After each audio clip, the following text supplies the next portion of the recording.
जिस तरीके से सी सेक्शन सर्जरी बढ़ रही है, वो हो सकता है प्राइवेट हॉस्पिटल हो या गवर्नमेंट हॉस्पिटल हो, ये बहुत ही प्रॉब्लमेटिक है इंडिया के लिए। डॉक्टर, वो लोग नॉर्मल डिलीवरी के लिए इंसिस्ट कर रहे हैं। अरे इतना साल हो गया तुमको काम करते करते, फिर भी पेशेंट के साथ बात कैसा करने का तुमको नहीं मालूम? अरे बाबा tell them caesarean is absolutely safe, एकदम सेफ छे। बट डॉक्टर, वो लोग कह रहे हैं कि जब तक नॉर्मल डिलीवरी हो नहीं जाती वो लोग वेट करेंगे। अरे नॉर्मल डिलीवरी होएगा तो बेटा हॉस्पिटल में माल कहाँ से आएगा? हा? और तुम्हारा सैलरी कहाँ से आएगा? Normal delivery is not possible, you must go for C section. Wait करेगा तो हम रिस्पॉन्सिबल नहीं होगा। उनको दो चार बड़ा बड़ा मेडिकल टर्म्स चिपकाने। NFHS4 जो कि 2015 और 16 में रिलीज हुई थी, उस हिसाब से अराउंड 41% डिलीवरी जो है वो सिजरियन डिलीवरी हुआ है प्राइवेट हॉस्पिटल में, जबकि 12% गवर्नमेंट हॉस्पिटल में हुआ है। अब NFHS5 जो ये बता रहा है कि ऑलमोस्ट 48% बेबी जो प्राइवेट सेक्टर में हुए हैं वो सर्जिकल मेथड में हुए हैं, जबकि ऑलमोस्ट 15% जो है गवर्नमेंट सेक्टर में वो सिजरियन हुई है।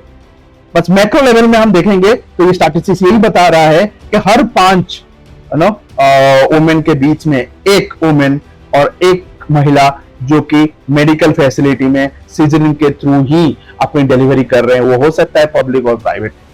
सो ये एक स्कैम है और ये रियलिटी है हेल्थ ऑफ इंडियन वुमेन। चलिए इसके ऊपर थोड़ा आगे जाके बात करते हैं। ऑपरेशन से होगा या नॉर्मल से, हर जगह इसकी चर्चा होती है, घर से लेकर शहर तक में। इस आधार पर इलाके में डॉक्टर की प्रसिद्धि भी आप जानते हैं, कौन इसमें ज्यादा फेमस रहता है। परिवारों को भी पता रहता है कि फला अस्पताल जाएं या नहीं जाएं, जहां ज्यादातर बच्चे सिजेरियन से ही पैदा होते हैं। दूसरी ओर हकीकत यह भी है कि मरीज भी मांग करते हैं कि बच्चा ऑपरेशन से पैदा हो। कई बार लोग ज्योतिष से समय निकलवा लेते हैं कि अगर इस वक्त पर यह पैदा होगा तो हिंदुस्तान का ताज इसके सर पर रखा जाएगा, और खास तारीख को पैदा होने की सनक के कारण डॉक्टर से गुजारिश करते हैं कि इसी दिन बच्चे का जन्म हो, दुनिया में आ जाए तो सारी समस्याओं से उसे मुक्ति मिल जाए। अपना देश इस टाइप का है। कई बार मरीज अन्य कारणों से भी डॉक्टर को मजबूर करते हैं, कई बार अस्पताल और डॉक्टर भी मजबूर करते हैं कि उनके यहाँ बच्चा ऑपरेशन से ही पैदा हो। अब इस स्टैटिस्टिक्स के ऊपर अगेन बात करेंगे कि अभी will go in the statistics. आप स्क्रीन में देख सकते हैं कि in Tripura almost 96% birth in urban areas is C section delivery compared to 54 or I can say 55% in rural areas of the state. Inequality among the urban and rural area has been bit high in Bihar. Bihar में आप देखोगे तो almost 40% जो है urban areas में है और only 4% जो है रूरल एरिया में, जो कि सिजरियन और सर्जिकल मेथड में डिलीवरी हो रही है। बाकी स्टेट की स्टैटिस्टिक्स आप स्पीड में देख सकते हैं। अब हम जानते हैं कि क्यों ये सी सेक्शन डिलीवरी होती है। हम इसके ऊपर थोड़ा जानते हैं, ठीक है। एक्सपर्ट यही बताते हैं कि 6 कैटेगरी है फॉर सी सेक्शन और सर्जिकल मेथड पे हमें जाने के लिए 6 कैटेगरीज है, ओके। और वो 6 कैटेगरीज को एक एक करके हम जानेंगे, ठीक है। फर्स्ट एक्सपर्ट यही बोल रहे हैं कि in fear of child birth safety concerns related to health risk. ये एक हेल्थ रिस्क का परसेप्शन है। Negative experience of previous birth that might be reason और reliance on science and surgery, faith on surgery, access to biased information और superstition beliefs in auspicious birth date.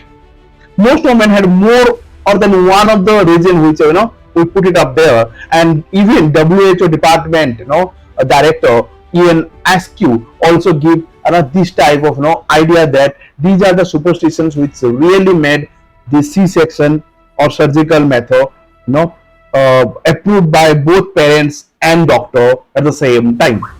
But do you think that it was women who would be delivering this C-section is the easiest one than having the pain or an organic way? How do you see? But looks like doctor and hospital want to take the advantage of this fear, these superstitions, this trust on the science, and would like to earn good amount of money. WHO recommend करता है कि 10 to 15% होना चाहिए, जबकि ये India में 80%. It is too high, guys. It is too high, 80%. That too, हम बहुत क्लासिकल और ट्रेडिशनल मेडिकल फर्टिलिटी से है इंडिया, बट ये 80% is really alarming. What is next? This will continue, or how government or the parents can stop this scam? 2 महीना पहले change.org पर मुंबई की सुवर्णा घोष ने एक याचिका डाली और लोगों से समर्थन मांगा। याचिका के जरिए सुवर्णा जी ने मांग की है कि सभी अस्पतालों के लिए अनिवार्य किया जाए कि वे अपने अस्पताल में होने वाले सिजेरियन डिलीवरी की संख्या की घोषणा करें। 2 महीने के भीतर इस अभियान को 1,40,000 लोगों ने समर्थन दिया है, जिनमें से 60% महिलाएं हैं। केंद्र सरकार की महिला व बाल विकास कल्याण मंत्री मेनका गांधी ने भी इस अभियान का समर्थन करते हुए स्वास्थ्य मंत्रालय से कहा है कि इस दिशा में कदम उठाया जाना चाहिए। Please put it down below in the comment box, and with this, Professor is signing off.